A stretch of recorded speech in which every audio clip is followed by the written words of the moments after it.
Minha mãe sorriu com presunção. Ele ama ela, não você. Deixe a casa e o dinheiro para ele. Eu assinei os papéis do divórcio. Ele pode ficar com ele. Mas a casa e o dinheiro são meus. Olá a todos. Obrigado por estarem aqui comigo hoje. Antes de começar minha história, gostaria de saber de que cidade vocês estão me assistindo. Por favor, não hesitem em compartilhar nos comentários. E agora, permitam-me mergulhá-los nesta história. Minha mãe nem sequer piscou quando me disse para entregar meu marido. Ela simplesmente cortou seu espetinho, olhou nos meus olhos e disse: Verônica, seja razoável. A Bárbara está esperando um filho dele. Ela precisa mais do que você. Fiquei gelada. O garfo em minha mão de repente pareceu pesar como chumbo.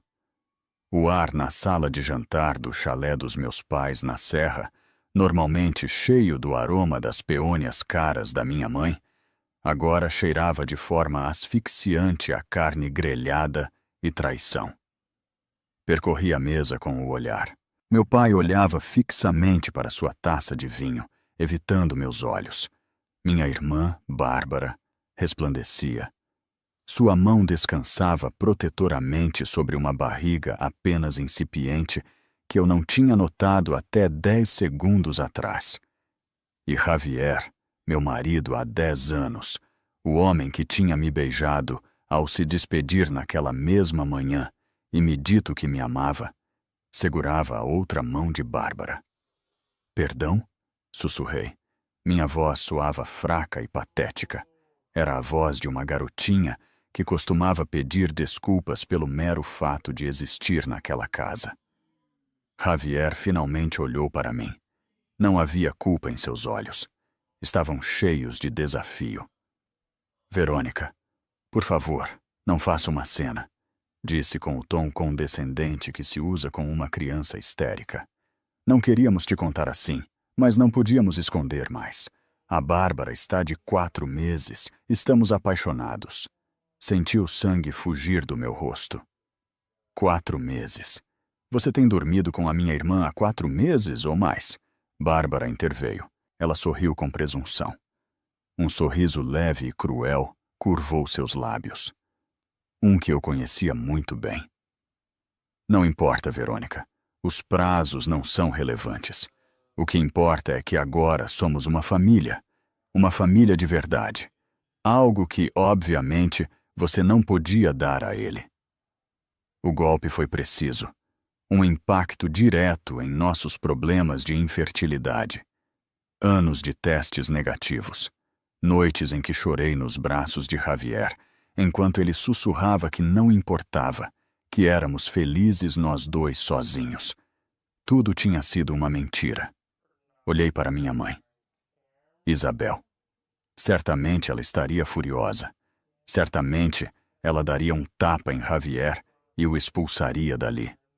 Mas ela apenas tomou um gole de vinho. Verônica, olhe os fatos. Você é uma mulher de carreira. Sempre viajando. Sempre obcecada com sua empresa. Você é forte. Pode sobreviver sozinha. Mas a Bárbara, ela é frágil. Precisa de um provedor. E esta criança é meu neto. Minha carne e meu sangue. Eu também sou sua carne e seu sangue, explodi. Minha voz se elevou. Ele é meu marido. Tecnicamente, murmurou meu pai, Antônio. Finalmente ele levantou a vista. Mas o casamento está praticamente acabado, não é? Vocês têm se distanciado. Todos nós vimos. O Javier é feliz com a Bárbara. Olhe para eles. Olhei para eles. Pareciam uma paródia grotesca de um casal feliz. Meu marido e minha irmã caçula. As náuseas subiram em uma onda. Levantei-me. Minha cadeira rangeu ruidosamente contra o chão de madeira. Sente-se, Verônica, ordenou minha mãe. Temos que discutir os detalhes. O Javier não pode simplesmente se mudar para um apartamento alugado. Ele precisa de estabilidade para o bebê. Achamos que seria melhor se você se mudasse para o apartamento do centro. Deixe a casa para o Javier e a Bárbara. É um bom bairro e fica perto de nós. Assim poderemos ajudar com a criança. Fiquei boquiaberta. Vocês querem que eu saia da minha própria casa? A casa que eu comprei? A casa cuja paz de hipoteca eu pago? Também é a casa do Javier, disse minha mãe com desdém. O Código Civil, não é assim? Tudo o que é adquirido durante o casamento se divide pela metade. Além disso, você tem muito dinheiro. Pode comprar outra? Não seja egoísta, Verônica. É de mau gosto. Egoísta. Eu pagava por tudo. Paguei o empréstimo do carro dos meus pais. Paguei as 3 tentativas fracassadas da Bárbara de obter um diploma universitário. Paguei os projetos empresariais do Javier que não geraram nenhum centavo. E agora eu era a egoísta porque queria ficar com a minha própria casa. Vou embora, disse, pegando minha bolsa.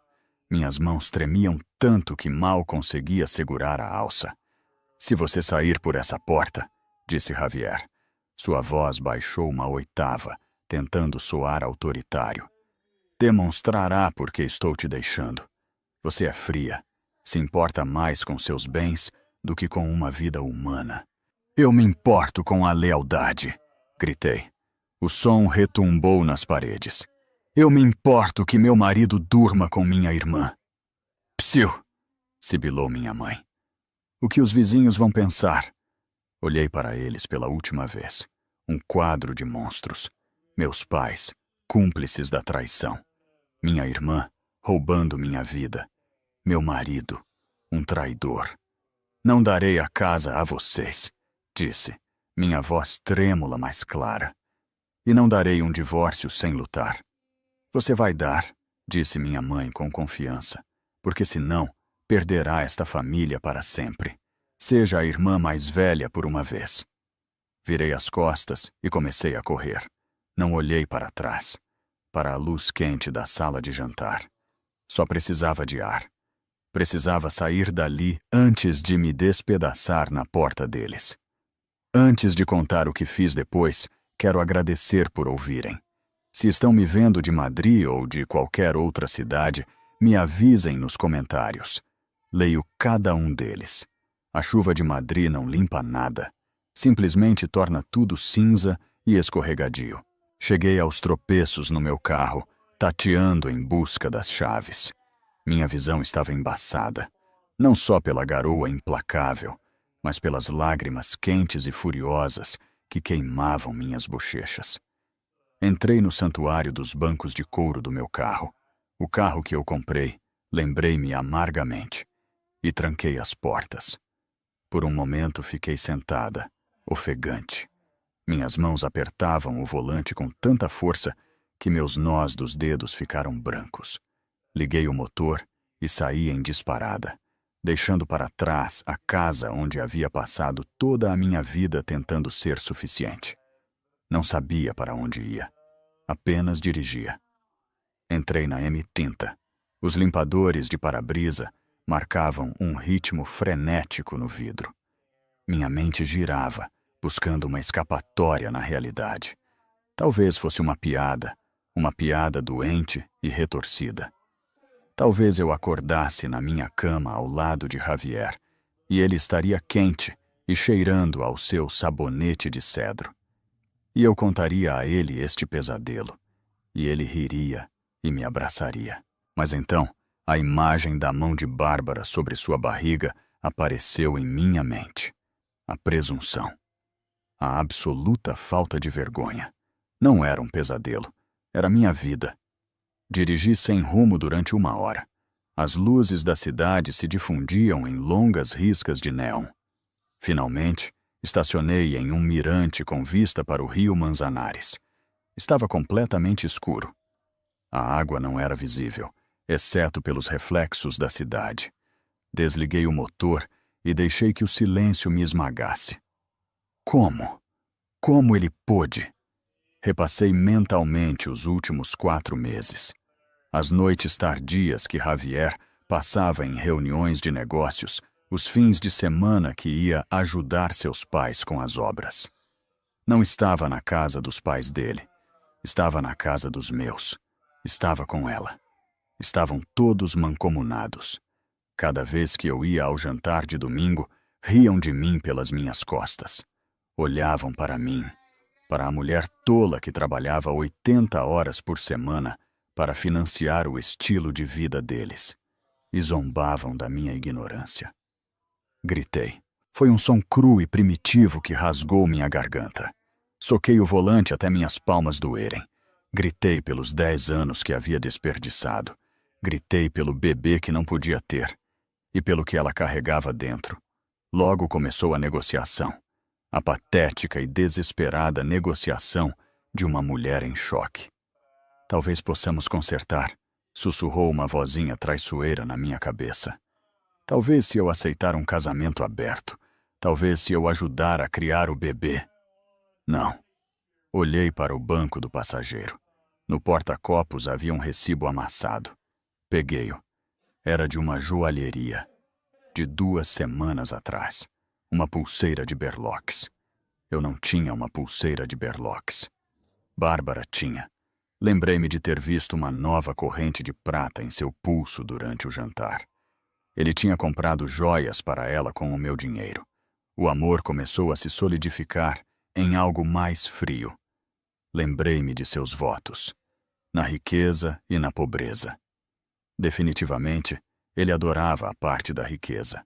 Quando nos conhecemos, eu era apenas uma contadora júnior e ele um promissor agente imobiliário. Éramos iguais na época. Mas enquanto eu subia a escada corporativa, assistindo a aulas noturnas, obtendo certificações, lutando pelo posto de diretora financeira, ele estagnou. E em vez de se sentir orgulhoso, ele se ressentiu. Você está me castrando, ele me disse uma vez durante uma briga por dinheiro. Você me trata como um funcionário. Eu me desculpei na época. No dia seguinte, transferi 1.000 euros para a conta pessoal dele para que investisse em seu negócio de consultoria, apenas para acalmar seu ego. Comprei seu amor repetidas vezes. E meus pais. Isso era o que mais doía. Seja a irmã mais velha. Era o mantra da minha existência. Bárbara é sensível, Verônica. Bárbara precisa de ajuda, Verônica. Você é a forte, Verônica. Ser forte era apenas um eufemismo para que se aproveitassem de você. Não me amavam por quem eu era. Me amavam pelo que eu proporcionava. Eu era a mula de carga da família, arrastando o peso para que Bárbara pudesse trotar alegremente ao meu lado. Olhei meu telefone. 5 chamadas perdidas da minha mãe. Uma mensagem de Javier. Pare de ser tão dramática. Volte e podemos discutir um calendário de mudança. Um calendário de mudança.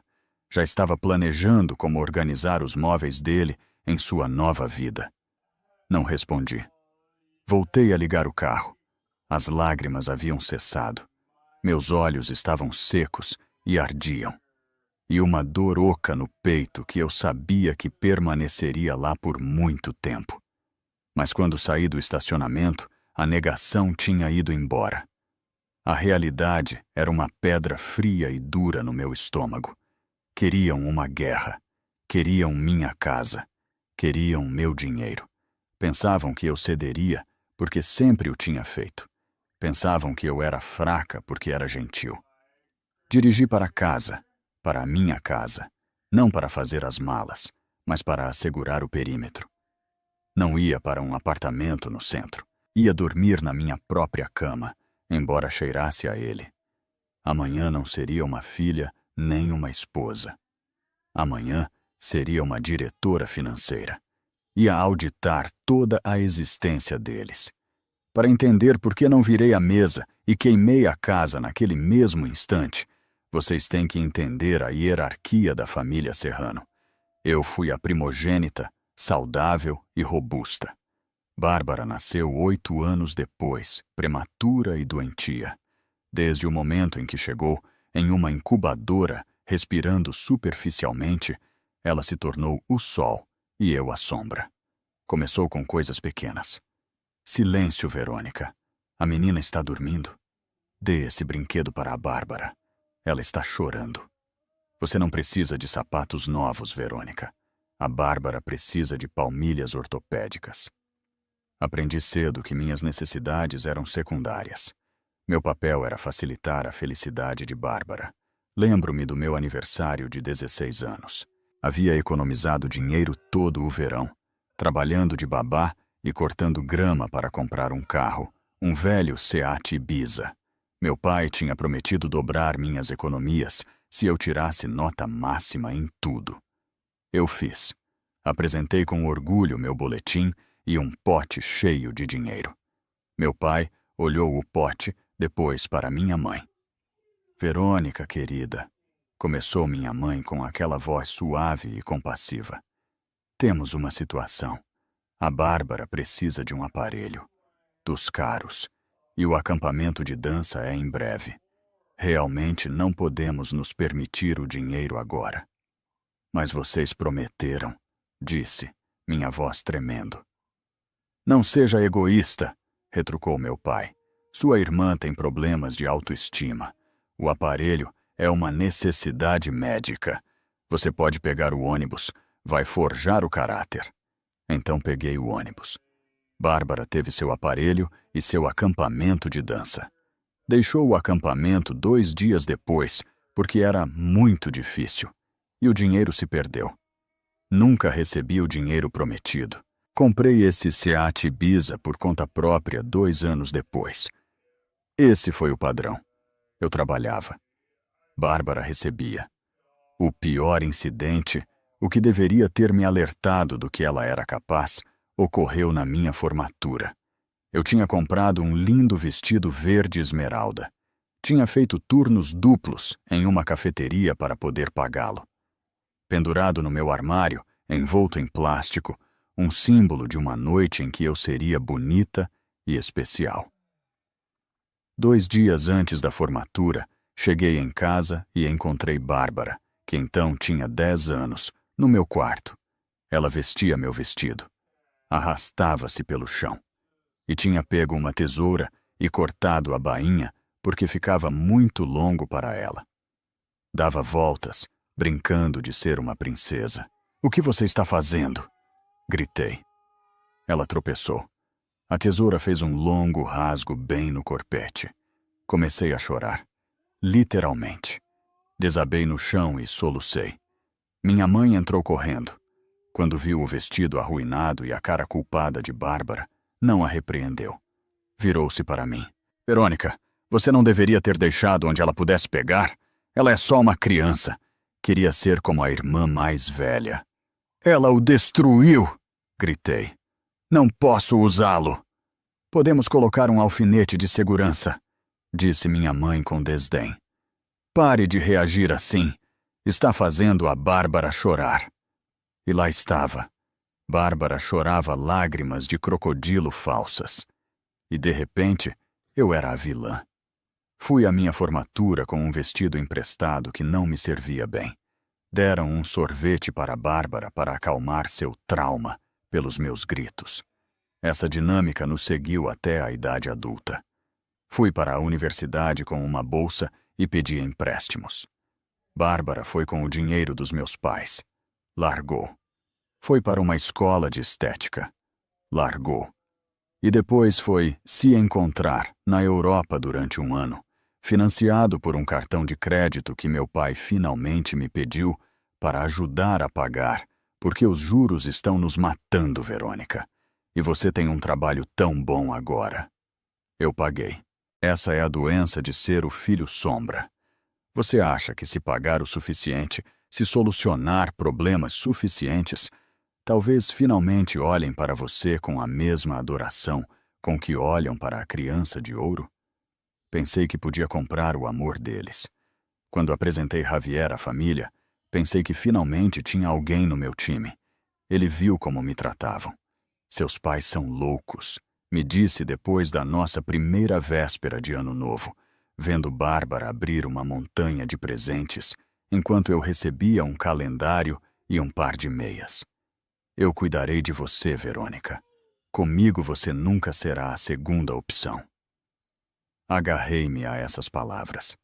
Casei-me com ele acreditando nelas. Não percebi que Javier era Em essência, uma versão masculina de Bárbara, inseguro, achando que tinha direito a tudo e buscando um hospedeiro. Não queria me resgatar da minha dinâmica familiar. Queria se encaixar nela. Viu o quão generosa eu era, como jogava dinheiro nos problemas para que desaparecessem, e percebeu que tinha ganhado na loteria. Então, quando minha mãe disse naquela mesa, seja a irmã mais velha, ativou 3 décadas de condicionamento, mas também ativou 3 décadas de raiva reprimida. Eu já não tinha 16 anos.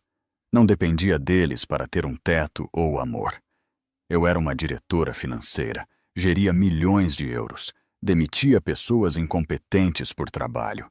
E enquanto estava sentada na minha casa naquela noite, olhando para o teto, percebi que minha família era um mau investimento, um ativo tóxico, e era hora de liquidá-lo. Na manhã seguinte, acordei em uma cama fria e vazia. Por uma fração de segundo, procurei por Javier, memória muscular, esperando seu calor. Então, a realidade me atingiu como um golpe físico. Ele não estava lá. Provavelmente estava com ela. Levantei da cama e entrei em seu escritório. Ou melhor, em sua sala de jogos, que chamávamos de escritório, para salvar sua dignidade. Quando conheci Javier, ele era agente imobiliário. Não o mais bem-sucedido, mas tinha charme, tinha potencial. Me atraiu seu caráter relaxado, que equilibrava minha natureza intensa. Ele era o sonhador. Parecia uma boa combinação. Mas à medida que minha carreira decolava, a dele estagnava. Tornei-me sócia da minha empresa. O mercado imobiliário despencou, e ele não vendeu uma casa em 1 ano. Não tem problema, eu disse. Ganho o suficiente para os 2.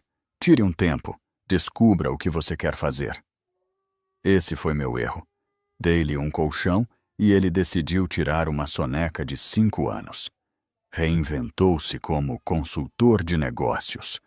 Era um título vago, que significava que passava o dia todo no LinkedIn e fóruns, e ocasionalmente se reunia com um amigo para almoçar e discutir ideias que nunca se materializavam. Parou de contribuir para a hipoteca. Depois, parou de pagar as contas de serviços. Depois, parou de comprar comida. Lenta, insidiosamente, tornei-me a única provedora. No começo, não me importava com o dinheiro. Eu o amava. Mas me importava com sua atitude. Quanto menos ele ganhava, mais arrogante se tornava. Era um mecanismo de defesa. Eu sabia. Sentia-se pequeno, então precisava agir como se fosse grande. Começou a criticar meus gastos. Você realmente precisa de outro terno de grife, Verônica? Perguntava, enquanto usava o relógio de 5.000 euros que eu tinha lhe comprado. Você é tão materialista. Trabalha demais. Está perdendo o contato com o que é importante. O importante, aparentemente, era ele. Fui à sua mesa. Era uma bagunça de papéis e e-mails não abertos. Comecei a revisá-los. Um aviso de pagamento atrasado de um cartão de crédito que eu não sabia que existia. Uma multa por excesso de velocidade. E depois, um folheto de um resort de luxo em Marbella. Fiquei gelada. Reconheci aquele resort. Tinha estado lá em um retiro da empresa há 6 meses. Javier tinha ficado em casa porque tinha uma reunião importante. Abri meu notebook e acessei o extrato da nossa conta conjunta. Aqui eu repunha todo mês para as despesas da casa. Lá estava. Uma cobrança de 2 passagens de avião para Málaga. As datas coincidiam com minha viagem de negócios. E uma cobrança por uma suíte dupla. Ele a tinha levado lá. Enquanto eu estava em reuniões, fechando negócios para pagar nossa vida, ele estava tomando coquetéis na praia com minha irmã. Com meu dinheiro. Senti-me doente. Não era só o sexo. Era o financiamento da traição. Tinha me feito pagar pela minha própria humilhação. Continuei cavando. Olhei os saques em dinheiro. Despesas de consultoria. Anotava em nosso aplicativo de orçamento. Mas olhando as datas, 12 de agosto, aniversário de Bárbara. 5 de setembro, o dia que o carro de Bárbara estragou. 31 de outubro. Eu estava subsidiando a vida dela há anos. Não meses, anos. Você me faz sentir pequeno, me disse durante nosso último jantar de aniversário. O real, não o desastre de ontem. Você anda por aí como se fosse a dona, só porque assina os cheques. Não tento fazer isso, respondi sentindo-me culpada. Só quero que estejamos estáveis. A estabilidade não é sexy, Verônica, zombou. A necessidade, isso é sexy. Você não precisa de mim. Ele tinha razão. Eu não precisava dele. Mas Bárbara, sim. Bárbara era um poço sem fundo de necessidade. Precisava de dinheiro, precisava de validação, precisava que alguém a resgatasse. Javier não podia resgatar a si mesmo, mas podia fingir que resgatava Bárbara, usando meus recursos. Era uma simbiose parasitária. Ele se sentia como um homem grande, e ela conseguia tudo de graça. Fechei o notebook com força. Minha tristeza estava evaporando, substituída por uma clareza fria e aguda. Isso não era uma tragédia, era um assalto. Olhei ao redor do quarto para as coisas que tinha comprado para ele. O computador gamer de última geração, a cadeira ergonômica, uma camisa de basquete autografada na parede. Era uma sanguessuga bonita, encantadora, e que te fazia duvidar da sua própria sanidade. E tinha cometido um erro fatal.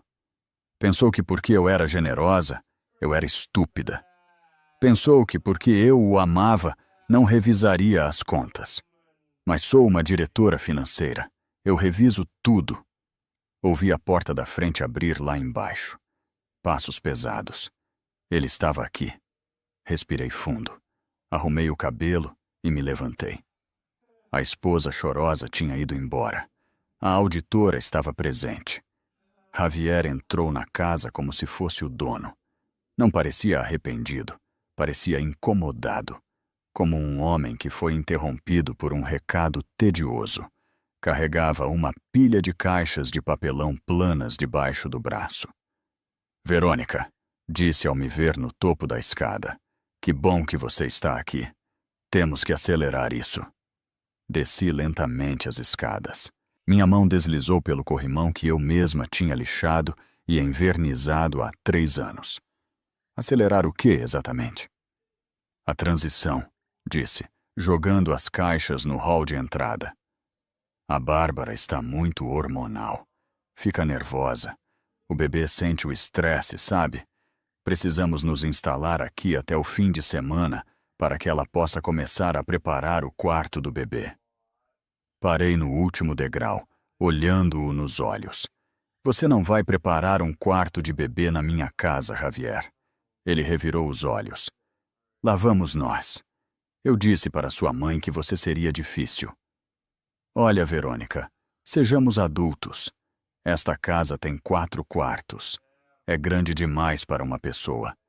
Você nunca está aqui de qualquer forma. Vive no escritório. A Bárbara e eu estamos começando uma família. Precisamos do espaço. É simplesmente lógico. Lógico? Soltei uma risada seca e incrédula.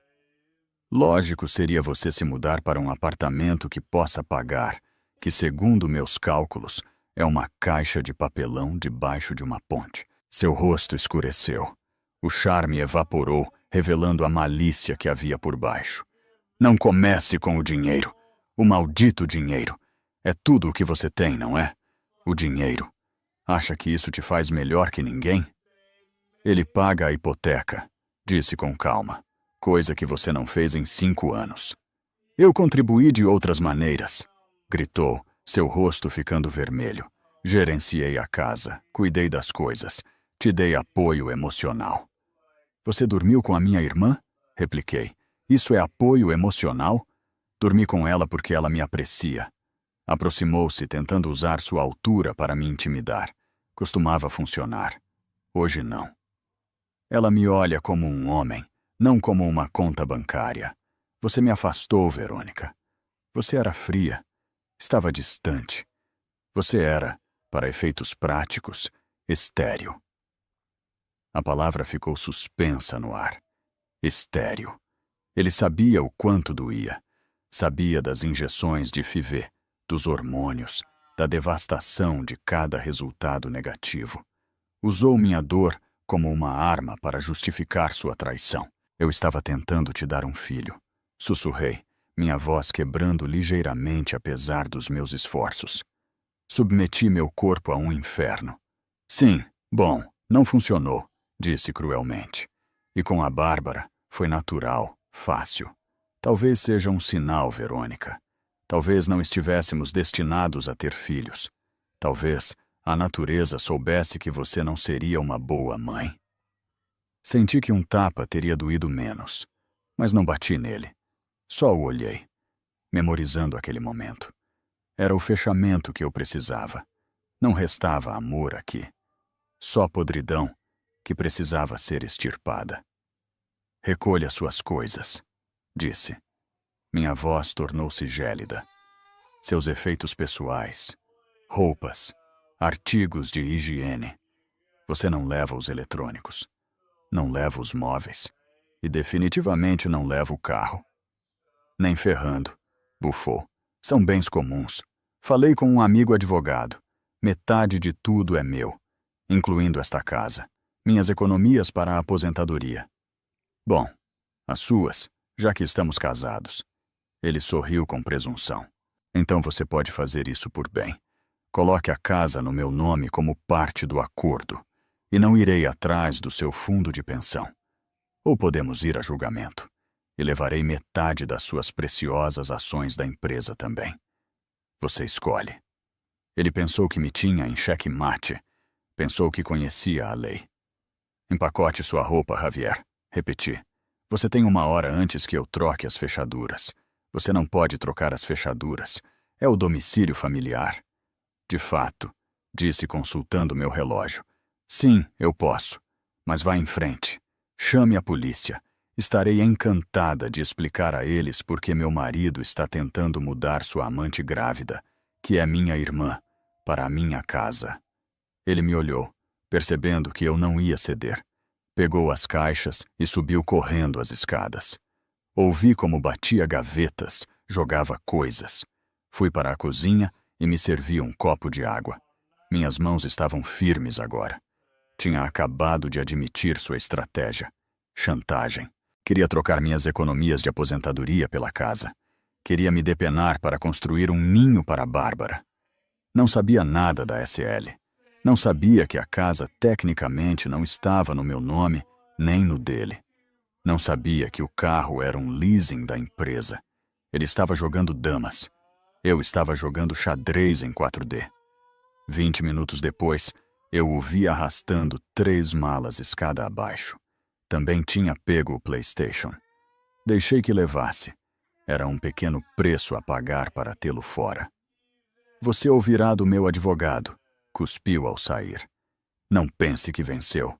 Papai e mamãe estão do meu lado. Todo mundo está do meu lado. Você acabará sozinha. Uma velha amargurada sem nada além de gatos e suas planilhas de Excel. Adeus, Javier, disse. Fechou a porta com tanta força que as janelas tremeram. Fui e passei o ferrolho. Depois coloquei a corrente. Estava sozinha na casa grande e silenciosa. Mas pela primeira vez em anos, não parecia vazia. Parecia limpa. No entanto, a paz durou pouco. Javier não foi embora simplesmente. Foi diretamente ao centro de comando, a casa dos meus pais, e ativou a rede de apoio. Os psicólogos os chamam de macacos voadores, pessoas manipuladas por um abusador para atormentar sua vítima. Minha família era toda uma força aérea deles. Começou com uma notificação no meu telefone uns 10 minutos depois que Javier foi embora. Depois outra e depois uma torrente. Tia Lídia. Verônica, soube do que aconteceu. Estou tão decepcionada com você. Jogar na rua o pai de uma mulher grávida. Onde está sua consciência? Primo Miguel. Prima, Dê a casa para o Javier. Você é rica. Não seja uma escrota. Até minha avó, que mal sabe mandar um SMS. A família deve se ajudar. Que vergonha, Verônica. Tinham construído a narrativa perfeitamente. Na versão deles, eu era a arpia rica e vingativa que punia 2 amantes desventurados. Ninguém mencionava a infidelidade. Ninguém mencionava a traição de uma irmã. Tudo se centrava no bebê inocente e no meu egoísmo. Depois chegou o e-mail. O assunto era simplesmente uma solução. Era do meu pai, com cópia para minha mãe, Javier e Bárbara. Sentei na mesa da cozinha e abri. Verônica, estamos horrorizados com seu comportamento de hoje. Expulsar Javier quando ele tentava ser civilizado foi desnecessário. Devemos resolver isso em privado, sem advogados caros, que só esgotarão os recursos familiares. Aqui está uma proposta que concordamos como família. Você transferirá imediatamente a propriedade da casa da Rua dos Fresnos para Javier e Bárbara. Isso proporcionará estabilidade ao seu sobrinho ou sobrinha. Você pagará uma pensão compensatória a Javier durante 5 anos, dado que ele sacrificou sua carreira para apoiar a sua. Ri alto com essa. Sacrificou o quê? Sua pontuação no Call of Duty? 3. Você pagará uma soma única de 50 mil euros pelos danos morais causados a Bárbara durante esta transição. 4. Você aceitará um divórcio rápido e sem mais reclamações. Em troca, Javier aceitará não reclamar 50% de suas ações atuais da empresa. É uma oferta generosa, Verônica. Se recusar, apoiaremos Javier em uma batalha legal total. Testemunharemos que você tem sido emocionalmente abusiva e negligente. Lembre-se também que você é a tia desta criança. Não puna um bebê inocente por seus ciúmes. Com carinho, papai. Olhei para a tela, minha visão nublada pela raiva. Queriam que eu pagasse a Bárbara por danos morais. Queriam que eu pagasse uma pensão ao homem que estava me roubando. E a ameaça. Testemunhariam contra mim. Meus próprios pais estavam dispostos a cometer perjúrio para me destruir, só para apoiar Bárbara. Era impressionante em sua audácia. Contavam com minha culpa. Contavam com meu histórico de toda uma vida tentando agradá-los. Pensaram que se pressionassem o suficiente, a velha Verônica, a irmã Sombra, quebraria só para que parassem de gritar. Comecei a escrever uma resposta furiosa. Vocês estão loucos? Ele me enganou. É minha irmã. Mas meu dedo parou sobre o botão de enviar. Não, isso é o que queriam. Queriam uma reação emocional. Queriam que eu me envolvesse, que discutisse, que suplicasse. Se discuto, estou negociando. E não se negocia com terroristas. Apaguei o rascunho. Em vez disso, imprimi o e-mail. Imprimi as mensagens de texto. Fui ao meu escritório e imprimi os extratos bancários que mostravam os roubos de Javier. Imprimi as cobranças do cartão de crédito da viagem a Marbella. Criei uma pasta física. Etiquetei-a. Guerra. Meu telefone tocou. Era minha mãe. Deixei ir para a caixa postal. Tocou de novo. Meu pai. Caixa postal. Depois tocou o telefone fixo. Eram implacáveis. Despluguei o telefone fixo. Coloquei meu celular em modo não perturbe, permitindo apenas as chamadas do meu círculo íntimo, que, lamentavelmente, era uma lista muito curta. Senti uma repentina onda de isolamento. Tinha perdido a todos. Meu marido, minha irmã, meus pais, minha família distante. Até os vizinhos poderiam se voltar contra mim uma vez que a fofoca se espalhasse. Eu era a vilã da história deles. E nada do que eu dissesse mudaria isso, porque a verdade era inconveniente para eles. A verdade exigia que admitissem que Bárbara era uma destruidora de lares e Javier um fracassado. Era mais fácil me transformar no monstro. Fui à janela e olhei a chuva. Precisava de um aliado. Precisava de alguém que conhecesse a história real. E então, como se invocado pelo meu desespero, um táxi amarelo parou na minha entrada. Uma mulher saiu, lutando com uma mala gigante com estampa de leopardo e um guarda-chuva ensopado. Sofia, minha colega de quarto da universidade, minha madrinha de casamento, a que me disse no dia do meu casamento: "Dou a isso 5 anos, mas eu te dou cobertura." Ela morava em Barcelona. Ainda não tinha ligado para ela porque estava envergonhada demais. Mas lá estava ela, marchando para minha varanda como um general, chegando ao fronte. Abri a porta e, antes que pudesse dizer uma palavra, ela largou a mala, olhou para o meu rosto cheio de lágrimas e disse: "Vi a postagem da Bárbara no Instagram sobre o bebê milagre.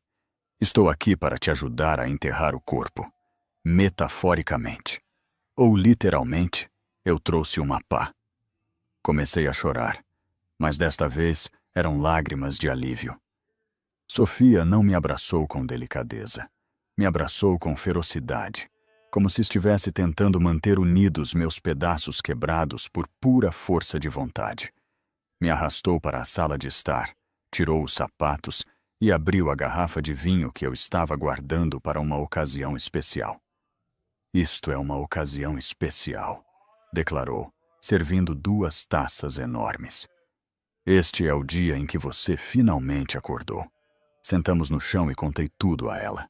O jantar, a viagem, a mensagem de texto, o e-mail do meu pai. Quando mostrei o e-mail, Sofia não se chateou. Ela se enfureceu. Passeava pela minha sala de estar, gesticulando selvagemente com sua taça de vinho. "Danos morais para a Bárbara", gritou. "Ela dormiu com seu marido.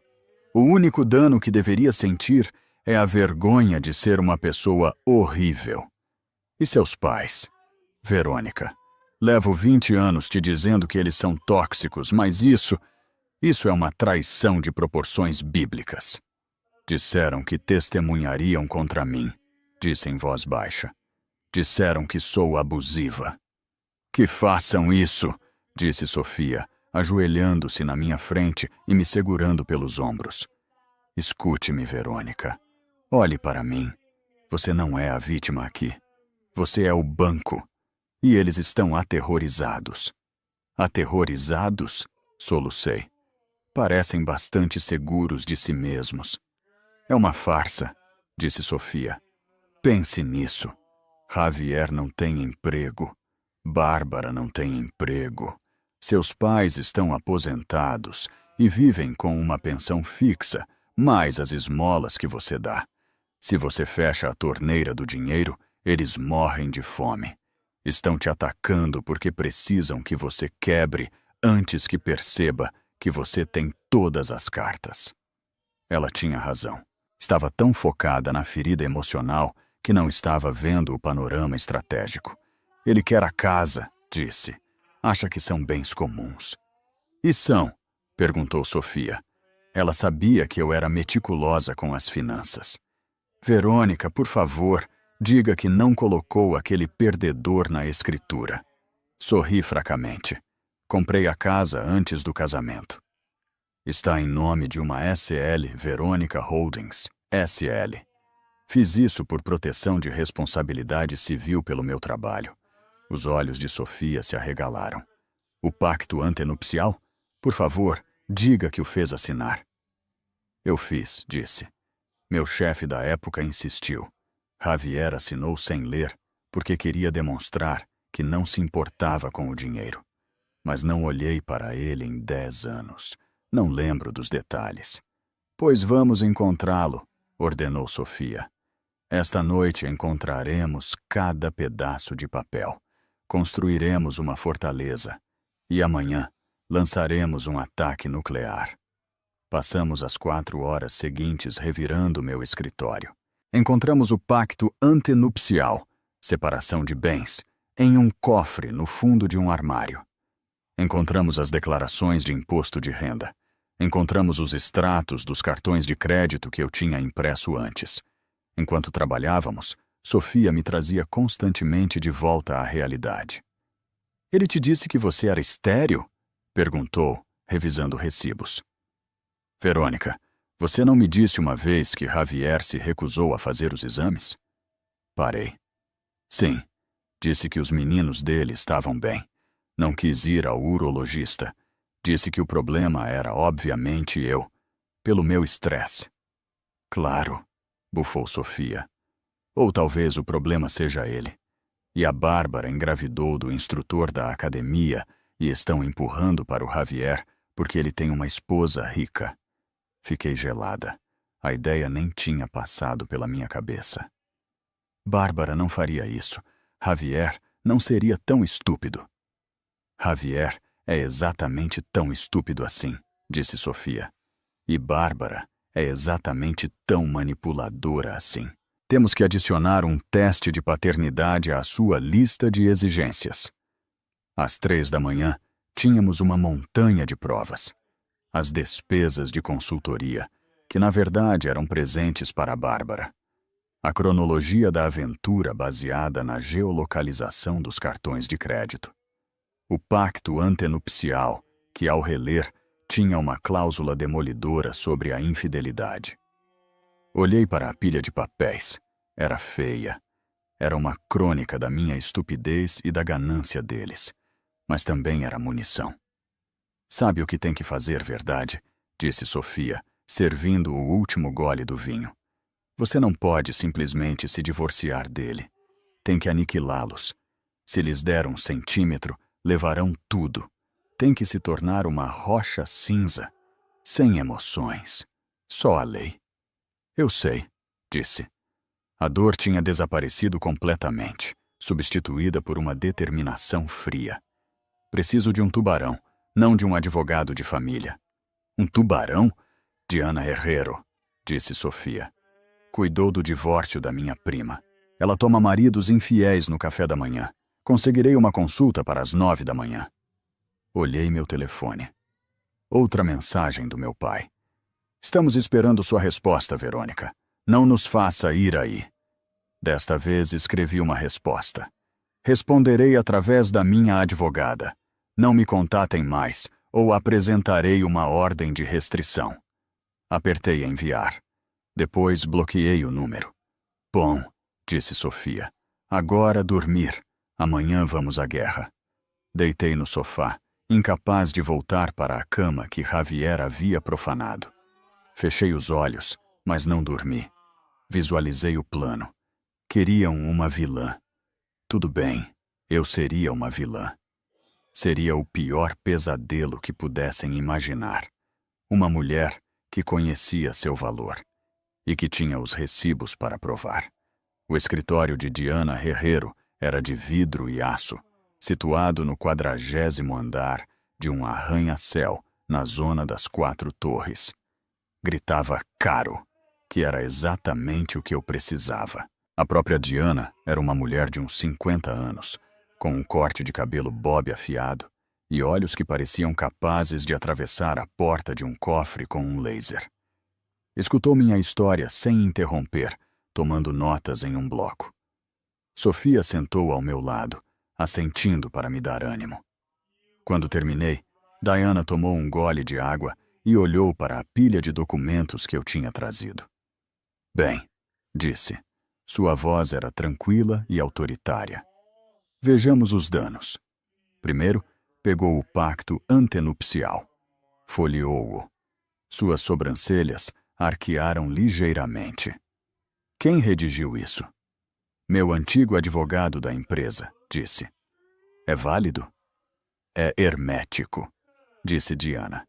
Uma leve sorriso apareceu em seus lábios. Seção 4. Subseção B.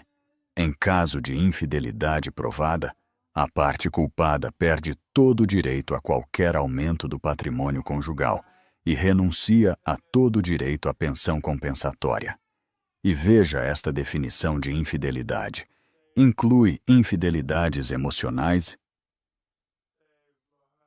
e abuso financeiro. Ela me olhou. Javier não leu isso, verdade? Não. Disse que a linguagem legal dava dor de cabeça. Admiti. Melhor para nós, disse Diana. Agora falemos da casa. Você diz que está em nome de uma SL. Verônica Holdings, SL, confirmei. Comprei 6 meses antes do casamento. E alguma vez adicionou o nome dele à sociedade? Não. Usou fundos conjuntos para pagar a hipoteca? Hesitei. Às vezes da conta conjunta. Diana franziu a testa. Isso cria um problema de confusão de patrimônios. Poderia argumentar que contribuiu para o capital. Mas, interrompi, tirando uma planilha que Sofia e eu tínhamos feito na noite anterior. Posso demonstrar que cada centavo nessa conta conjunta vinha do meu salário. Javier não depositou €1 em 5 anos. De fato, estes registros mostram que retirou fundos conjuntos para uso pessoal, jogo, presentes para Bárbara, viagens. Diana pegou a planilha. Seus olhos percorreram as colunas. Gastou 20 euros em pôquer online no ano passado? Aparentemente, disse. Senti uma pontada de vergonha. Não tinha estado revisando os detalhes. Só pagava a fatura total. Isso é apropriação indébita, declarou Diana. Tomou fundos confiados à sociedade conjugal e os desviou para fins ilícitos. Podemos argumentar que qualquer capital que reclame foi anulado por seus roubos. Ela se recostou na cadeira. Verônica, esta é a situação. Legalmente você está em uma posição muito forte. Mas na prática, estes casos são complicados. Os juízes odeiam disputas familiares. Se formos a julgamento, levará 2 anos. Seus pais testemunharão. Será sujo. Não me importo, disse. Quero que ele fique sem nada. Eu entendo, disse Diana. Mas há uma forma mais inteligente. Jogaremos com a ganância dele. Ela expôs o plano. Chamaremos de a armadilha de Mel. Acham que você é emocional e fraca, explicou Diana. Acham que você está desesperada para manter a paz. Então entraremos no jogo deles. Redigiremos um acordo regulador de divórcio. Faremos parecer que está dando a eles exatamente o que querem. Um divórcio rápido para que possam se casar e ser uma família de verdade. Mas nas letras miúdas especificaremos a divisão de bens baseando-nos nos estritos termos do pacto antenupcial e da propriedade da SL. Eles não assinarão isso, disse Sofia. Farão isso se não lerem, replicou Diana. Ou se acharem que estão conseguindo algo melhor. Estruturaremos para que Javier renuncie a seus direitos sobre o valor potencial das suas ações da empresa, que ele acredita ser enorme, em troca de que você não o processe pelas dívidas de jogo e fraude. Mas eu fico com a casa, perguntei. Absolutamente, disse Diana. A casa pertence à SL. O acordo estipulará que Javier desocupe a propriedade após a sentença final de divórcio. Mas redigiremos de forma que soe como uma transição temporária. Deixaremos que acreditem que estão ganhando até que a tinta seque. É arriscado, disse. Baseia-se na arrogância deles. É, disse Diana. Mas pelo que me contou, Javier e sua irmã não são as pessoas mais atentas aos detalhes. São oportunistas. Verão divórcio rápido e renúncia a ações legais e assinarão. Lembrei da cara de Javier quando saiu de casa. Uma velha amargurada com suas planilhas de Excel. Ele me subestimava. Sempre o tinha feito. Vamos fazer isso, disse. Uma coisa a mais, acrescentou Diana. Precisamos assegurar seus ativos imediatamente. Cancele todos os cartões de crédito. Congele as contas conjuntas. Transfira sua conta salário hoje, agora mesmo. Ele vai perceber, disse. Ficará furioso. Que fique, disse Diana friamente. Tem gastado seu dinheiro para sair com sua irmã. A festa acabou. Ao sair do escritório de Diana, me senti mais leve do que em anos. Tinha um plano. Tinha uma equipe. Fui diretamente ao banco. Sentei-me com o gerente e desmantelei sistematicamente a vida financeira que Javier e eu tínhamos construído. Fechei os cartões de crédito. O eliminei como usuário autorizado. Transferi a maior parte das economias para uma nova conta só em meu nome. Quando saí do banco, meu telefone vibrou. Um alerta do aplicativo do cartão de crédito. Transação negada. Starbucks. 8,50 euros. Estava comprando café para 2. Provavelmente um latte para ele e um descafeinado para Bárbara. E pela primeira vez, o cartão não funcionou. Sorri. Era uma pequena vitória mesquinha, mas sabia doce. Sinto muito, Javier, sussurrei ao telefone. Parece que hoje você paga em dinheiro. Mas a verdadeira prova estava por vir. Tinha que enfrentá-los. Tinha que olhá-los nos olhos e fingir que estava quebrada. Tudo enquanto segurava a faca que cortaria o cordão umbilical. Escrevi para meu pai. Estou disposta a falar. Vamos nos encontrar. A armadilha estava armada. Agora só tinha que garantir, não vomitar, quando os visse. A cafeteria que escolhi para a reunião era território neutro, a meio caminho entre a casa dos meus pais e meu escritório. Uma cadeia corporativa estéril, com luzes fluorescentes e música de jazz alta demais. Cheguei 15 minutos antes, não porque estivesse ansiosa, mas porque precisava entrar no personagem. Verifiquei meu reflexo em uma janela escura. Vesti meu cardigã mais velho, o que tinha bolinhas na manga, e pulei o corretivo de olheiras. Deixei cair os ombros. Precisava parecer uma esposa derrotada, uma mulher que tinha perdido tudo e estava desesperada para salvar um pingo de dignidade. Diana sentou ao meu lado, severa e profissional, mas tinha suavizado seu habitual olhar de tubarão. Lembre-se, sussurrou, deslizando um grosso documento sobre a mesa. Hoje você não é a diretora financeira. Você é a irmã desconsolada. Deixe que pensem que estão te fazendo um favor ao assinar isso. Assenti, com o estômago feito um nó.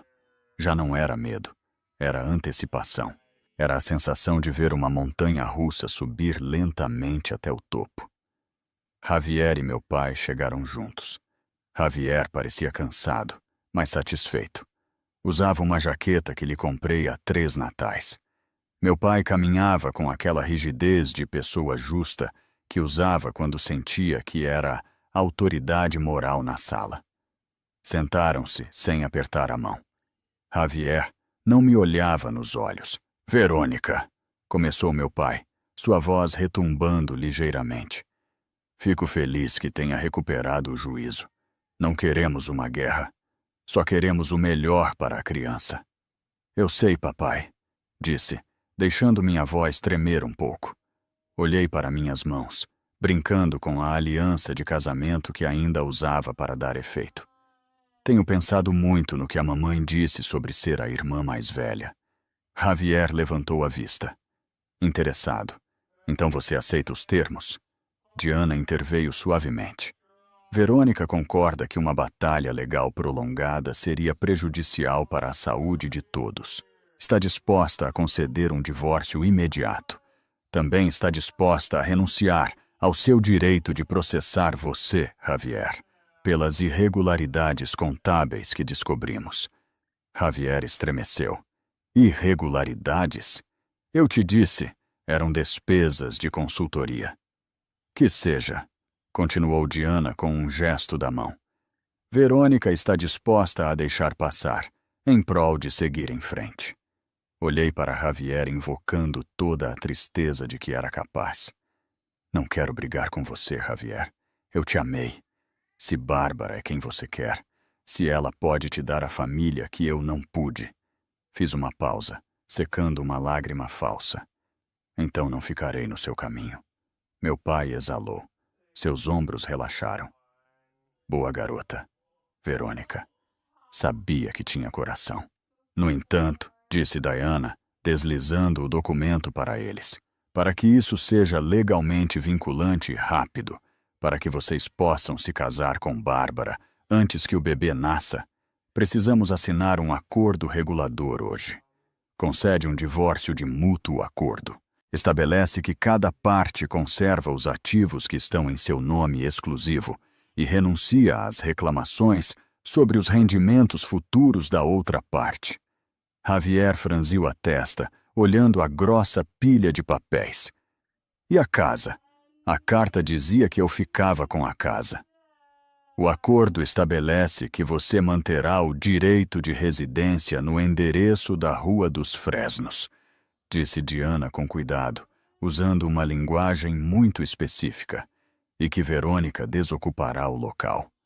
Também inclui uma cláusula pela qual Verônica se compromete a não reclamar os 5.000 euros de fundos conjugais que você gastou em relações extraconjugais. Os olhos de Javier se arregalaram ao ouvir a cifra. Olhou para meu pai. Sabia que se essa cifra saísse à luz em um tribunal, pareceria um ladrão. E a pensão compensatória? Perguntou Javier, ganancioso até o fim. Não posso pagar uma pensão, Javier, sussurrei. Mas estou renunciando à casa. Estou te dando um lar para seu filho. Não é suficiente? Meu pai deu uma cotovelada em Javier. Aceite, filho. Uma casa nos arredores de Madrid vale uma fortuna. Ela está te dando o capital. Não a pressione. Javier olhou o documento. Passou as páginas rapidamente. Prendi a respiração.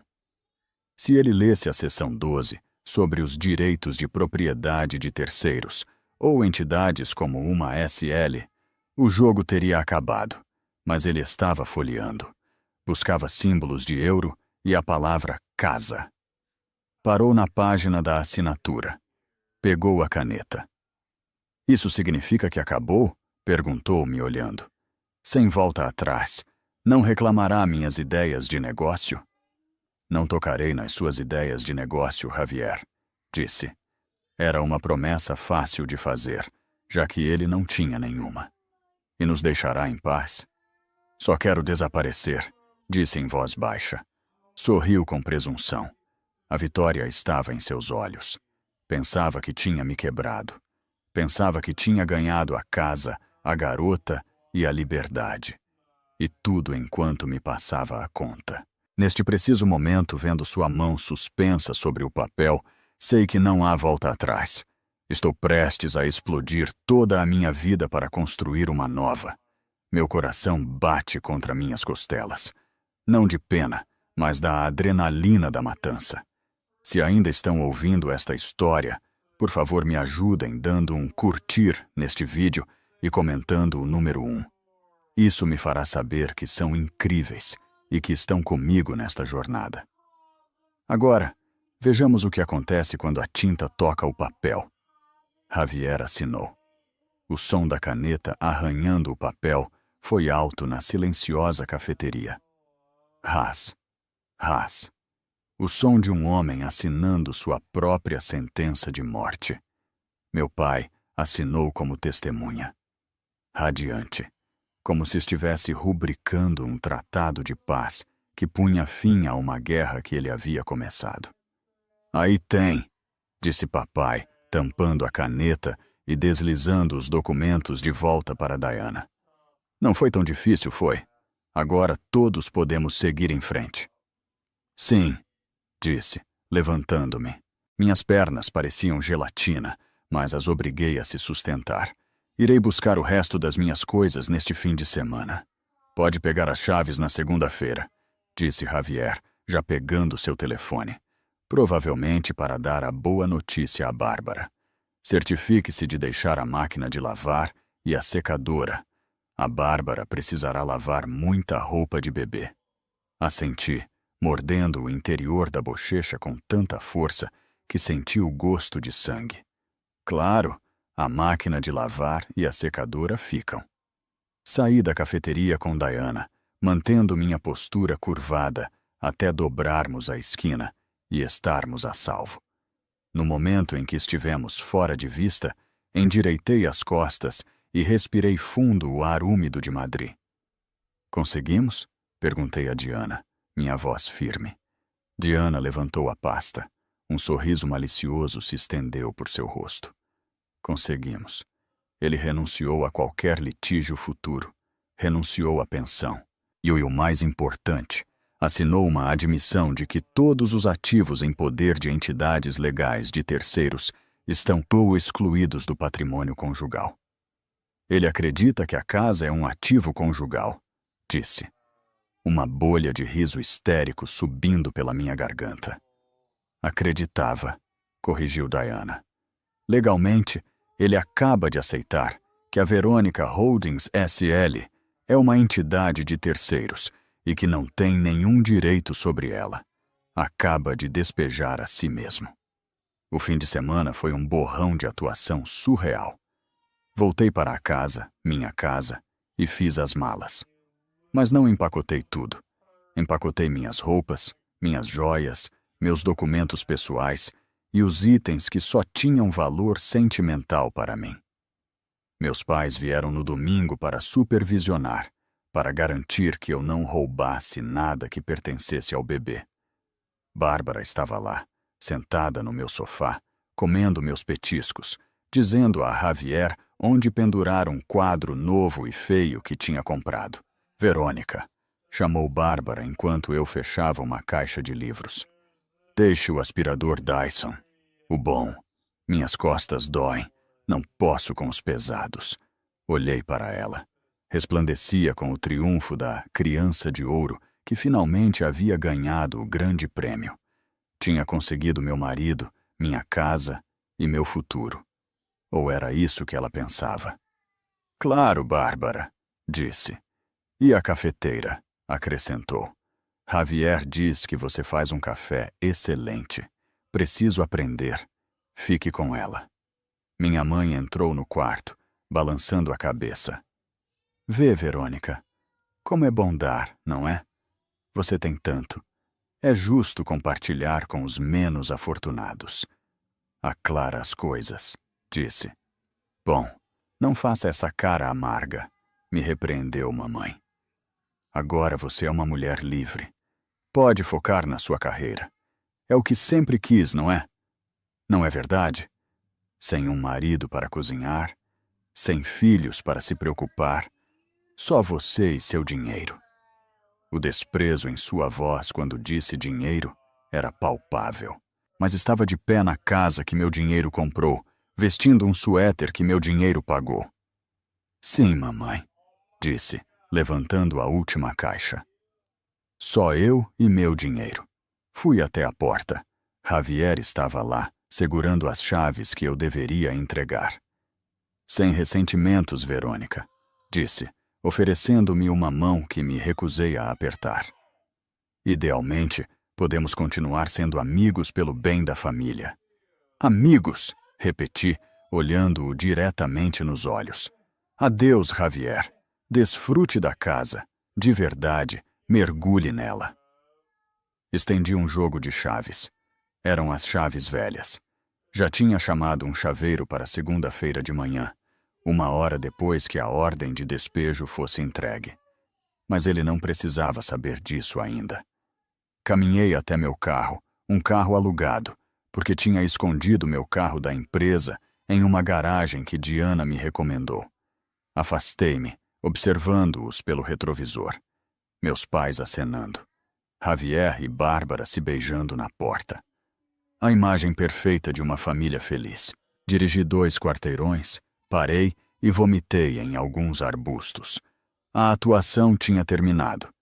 A náusea de fingir ser fraca, de fingir aceitar o abuso deles, finalmente me alcançou. Limpei a boca, tomei um gole de água e me olhei no espelho. Você conseguiu, sussurrei. Agora, queime tudo até as fundações. Os 30 dias seguintes foram um exercício de paciência. Na Espanha, há um período de espera para que o divórcio seja finalizado, mesmo se for de mútuo acordo. Mas como apresentamos o acordo regulador imediatamente, O tempo corria até a sentença final. Durante esse tempo, vivi em um apartamento da empresa. Fui trabalhar. Sorri nas reuniões.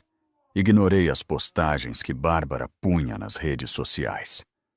Tão feliz fazendo nosso ninho com minha alma gêmea na casa dos nossos sonhos, dizia a legenda de seus pés na minha mesa de centro.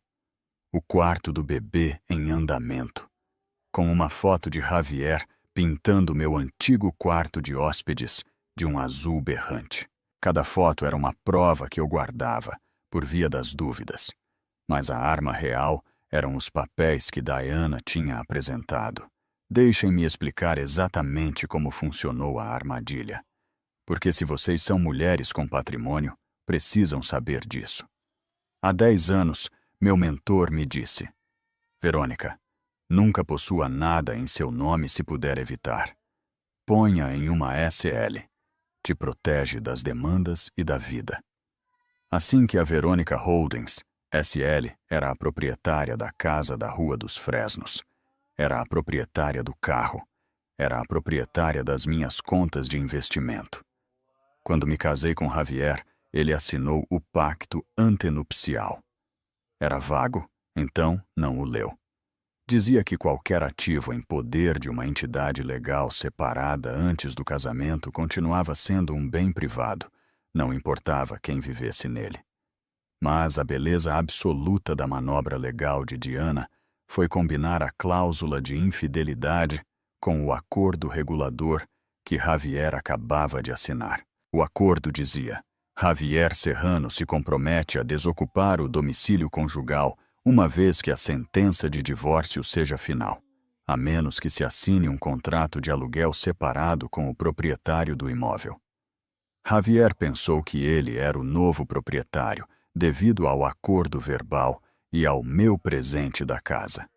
Pensou que o proprietário éramos nós, ou ele.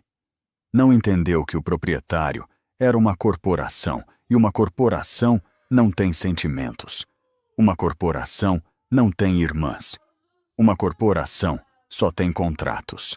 E como Javier não tinha um contrato de aluguel com a Verônica Holdings, SL, no momento em que o juiz estampou o selo de final em nosso divórcio, Javier se tornou um ocupante ilegal.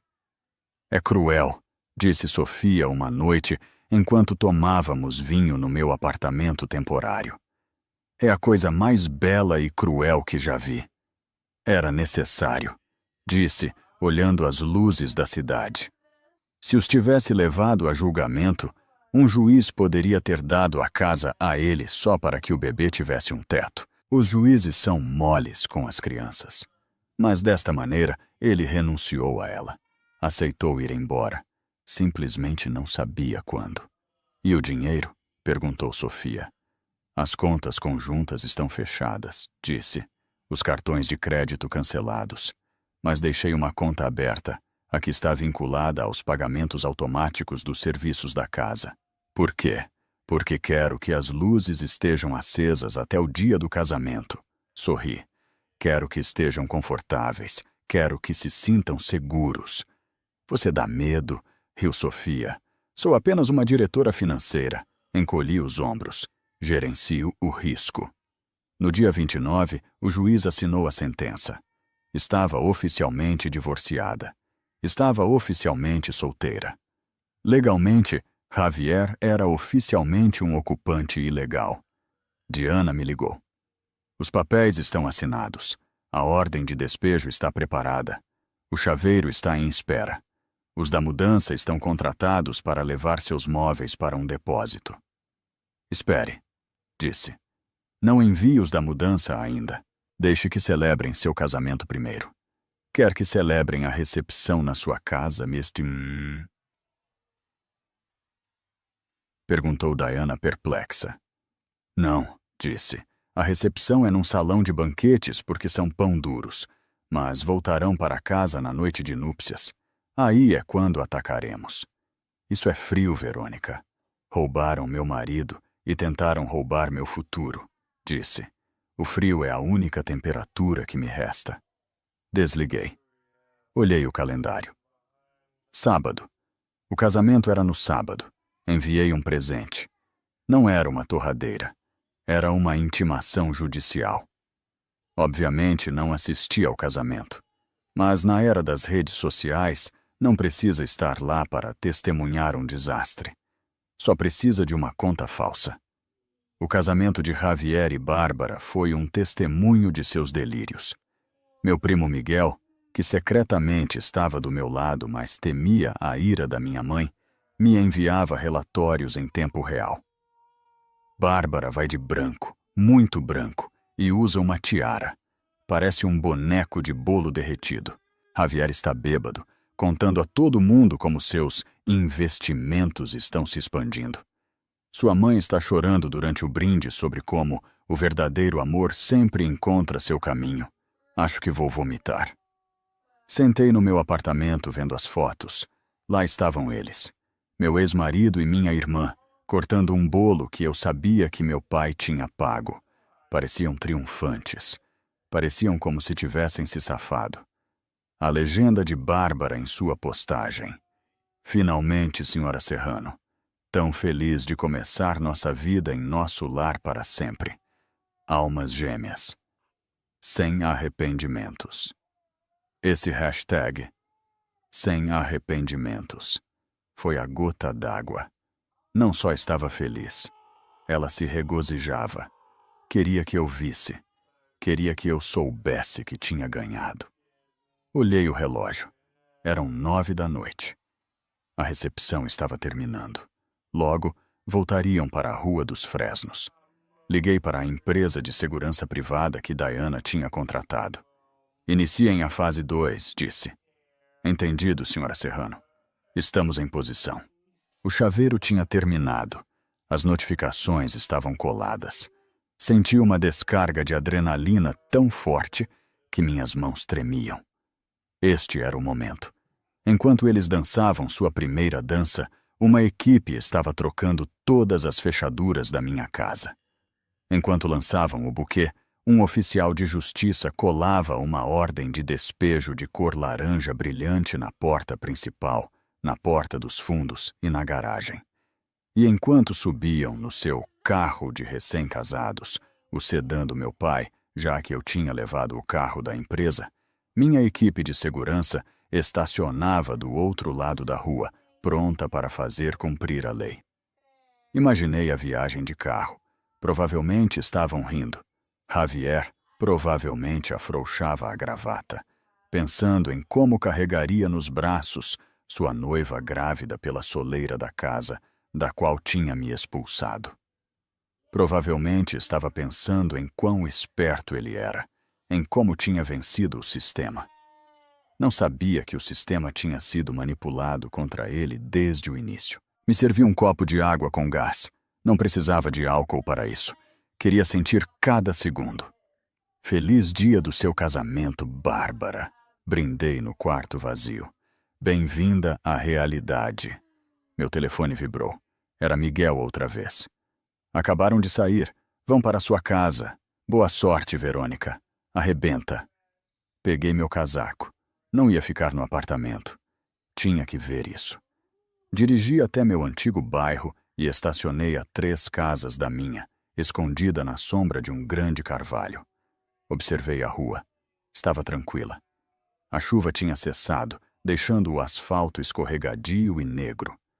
A casa, minha casa, estava às escuras. Tinha cortado a eletricidade de forma remota através do aplicativo de automação 5 minutos antes. Umas luzes de carro varreram a rua. Um carro entrou na entrada. Eram eles. O espetáculo estava prestes a começar. A cena se desenrolou com uma precisão cinematográfica. A porta do carro de Javier se abriu e ele saiu cambaleando, ainda com seu smoking, com aspecto um pouco instável. Rodeou o carro para abrir a porta para Bárbara. Ela emergiu.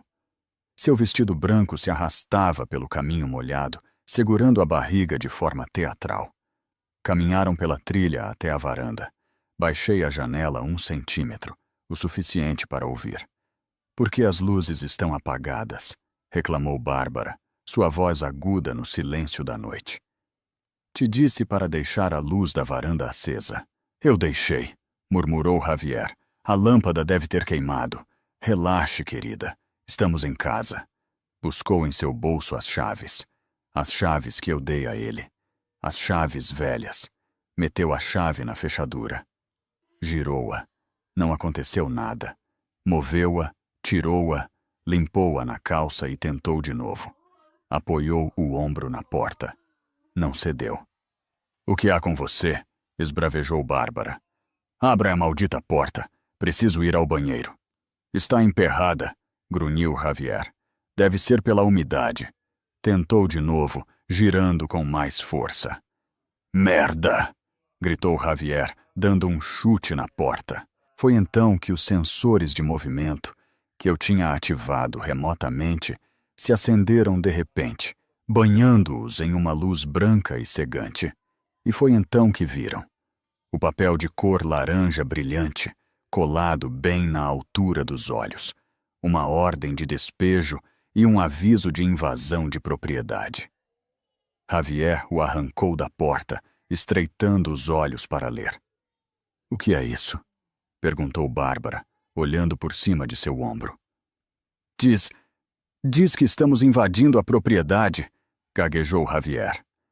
Verônica Holdings, SL. Verônica! Rugiu meu nome. Verônica! Girou, procurando na escuridão, procurando briga. Sei que é você. Esta é minha casa. Você não pode me expulsar. Pegou uma pedra decorativa do jardim e se dirigiu à janela da sala. Não faça isso, Javier. Sussurrei para mim mesma. Antes que pudesse lançá-la, o sedã sem identificação do outro lado da rua estourou em luzes vermelhas e azuis. 2 agentes de segurança privada, uniformizados, mas com autoridade para deter, saíram do carro. Solte a pedra, senhor, ordenou um, com a mão no coldre de sua pistola. Javier ficou gelado. Agentes, graças a Deus, minha ex-mulher nos deixou de fora. Esta é minha casa. Tenho minha esposa grávida aqui. Tem que nos deixar entrar. O agente caminhou pela trilha, tranquilo e imponente. Senhor, afaste-se da porta. Posso ver sua identificação? Javier tateou em busca de sua carteira. Vivo aqui, Rua dos Fresnos, número 42. Verifiquem seus registros. O agente olhou o documento, depois um tablet que segurava. Tenho aqui uma nota simples do registro de imóveis que indica que o proprietário é Verônica Holdings, SL. E tenho uma sentença judicial assinada de ontem que estabelece que o cidadão Javier Serrano aceitou desocupar o local imediatamente após o divórcio. Isso era um tecnicismo, gritou Javier, cuspindo saliva. Tínhamos um acordo verbal. Ela me deu. Um acordo verbal não anula uma ordem judicial, senhor, disse o agente.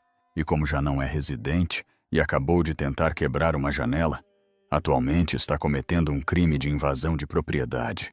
Tem que ir embora. Ir embora? Gritou Bárbara. Para onde? Vivemos aqui. Todas as nossas coisas estão dentro. O berço do meu bebê está dentro. Seus efeitos pessoais foram empacotados e transferidos para um depósito. Leu o agente. Aqui tem o endereço e a chave da unidade. Estendeu a Javier uma pequena chave de latão. Você empacotou minhas coisas? Bárbara parecia horrorizada. Tocou minha roupa íntima? Isso é ilegal. Vou ligar para o papai. Pode ligar para quem quiser, disse o agente. Mas não pode ficar aqui. Se não entrarem no seu carro e forem embora nos próximos 3 minutos, vou prendê-los por invasão e tentativa de vandalismo. Javier olhou para a casa. Olhou para o adesivo laranja. Olhou para a chave inútil em sua mão. A realidade finalmente abria caminho através do álcool e da arrogância. Não possuía nada. Era um convidado que tinha ficado mais tempo do que devia. Verônica! Gritou de novo para a noite, olhando diretamente para o carvalho onde eu me escondia, embora não pudesse me ver. Você planejou isso? Nos deixou planejar um casamento sabendo que ia fazer isso? Sorri. Sim, eu fiz. Senhor, última advertência, disse o agente, aproximando-se. Para o carro, agora! Bárbara começou a soluçar. Era um choro forte e feio. Minha noite de núpcias! Você arruinou minha noite de núpcias! Javier a empurrou para o carro. Cala a boca, Bárbara! Só entra no carro! Não me empurre!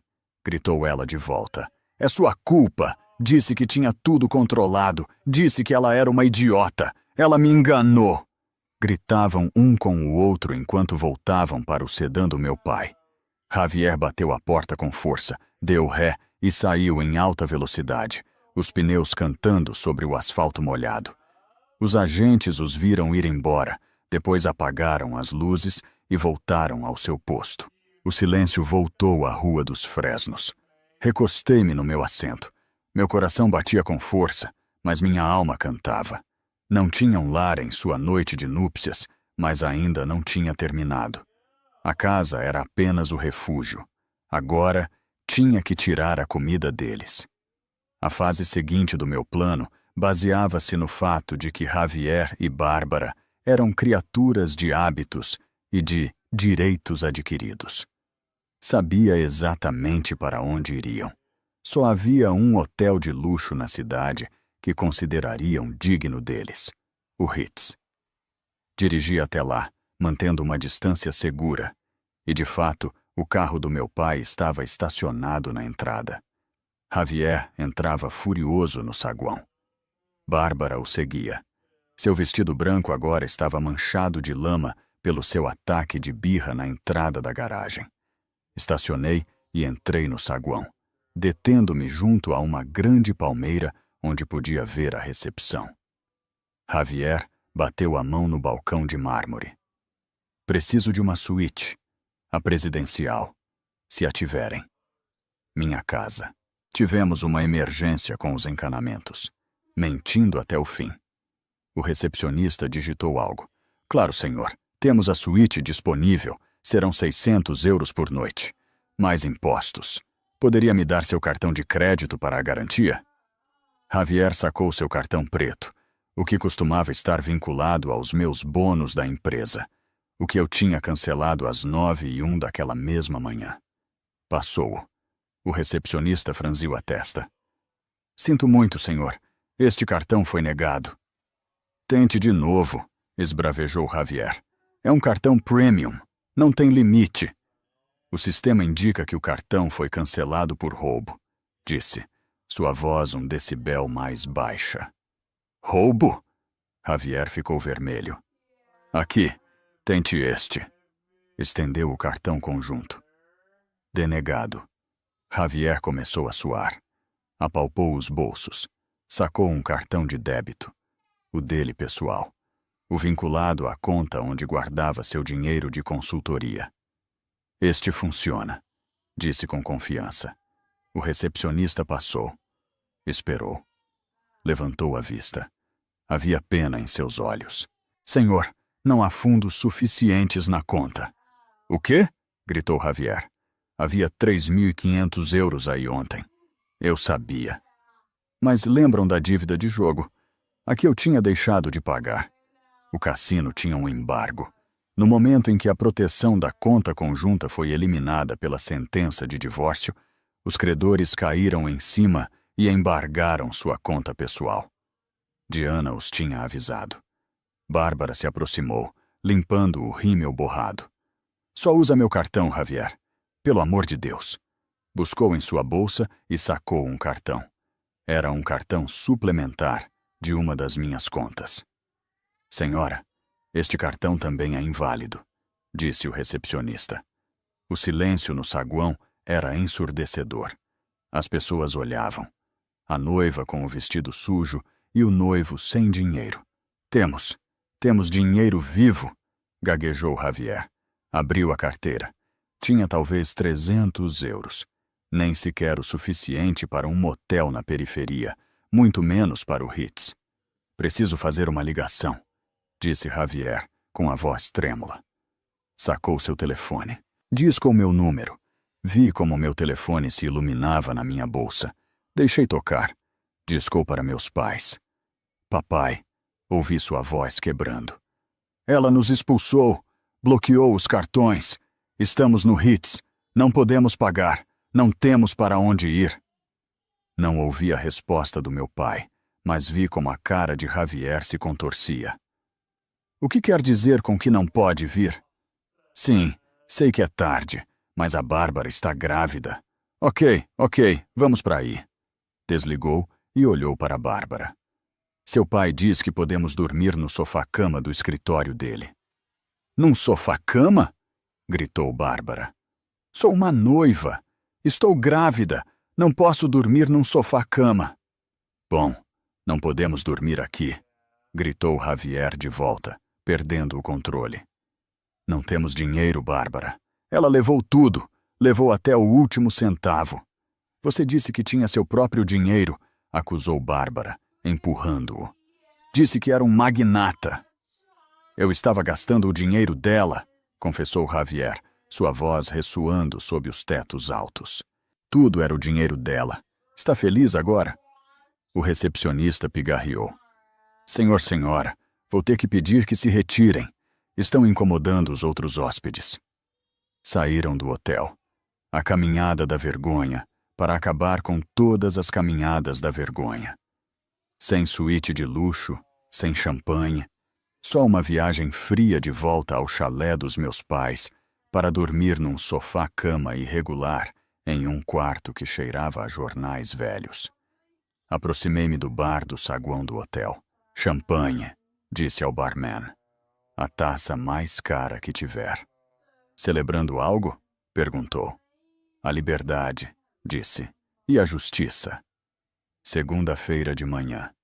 Entrei no meu prédio de escritórios, sentindo-me como se caminhasse sobre o ar. Os guardas de segurança me cumprimentaram. Minha assistente, alheia ao drama do fim de semana, me entregou meu café.